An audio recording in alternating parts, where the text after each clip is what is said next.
The year is 1380. For more than 100 years, the people of medieval Rus have been subjugated to the Golden Horde and forced to pay tribute to them. 4 generations of Russians have been born and raised under this yoke. The Golden Horde is huge compared to the disparate Russian principalities, and it's clear that only by standing together will the Russians be able to counter their strength. The desire for independence brought the Russian forces together under the leadership of Prince Dmitry of Moscow at the edge of the Great Steppe at Kulikovo field. This is where they threw down the gauntlet to the Horde. Here on this field, thousands were killed, but at the same time something vital was born. The idea of the Russian nation as a unified state, living in freedom. It's a great honor to create a museum on such a site as this.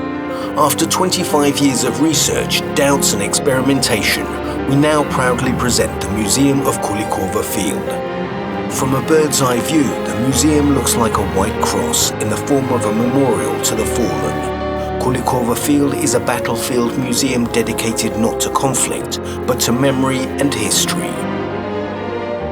One of the most complex issues we faced in creating the new museum was to challenge the traditional narrative. In the previous museums commemorating the battle, the attempt to create a cohesive narrative meant that the facts from the archaeological research were being forced to fit the legend of Kulikovo. In creating the new museum, we've taken the bold decision to break the link between epic literature and scientific research, allowing both of those things to breathe independently. The first section of the exhibition focuses on the legend of Kulikovo.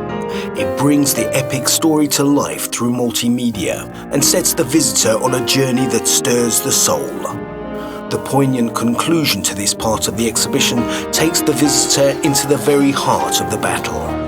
In this atmospheric space, the archaeological finds from the battlefield obtain a very human resonance, transforming simple museum objects into relics from a legendary battle.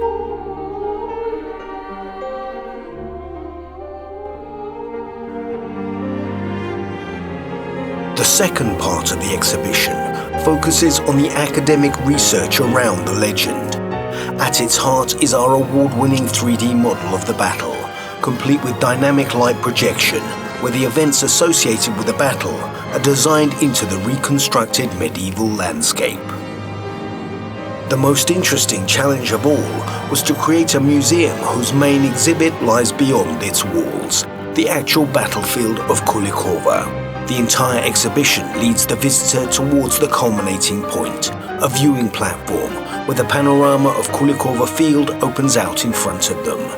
The underlying task of the exhibition has been to ensure that the visitor's contemplation of the battlefield is enriched with emotion, with meaning, and with scientific knowledge. The most far-reaching challenge that we faced was the restoration of the surrounding ecosystem. The data we obtained from our paleogeographical research has enabled us to create a scientific reconstruction of an area of landscape covering 2,000 hectares. With this as our guide, we've embarked on a unique experiment to restore the natural ecosystem of the Middle Ages. More than 60 hectares of prairie steppe and 40 hectares of forest have already been replanted.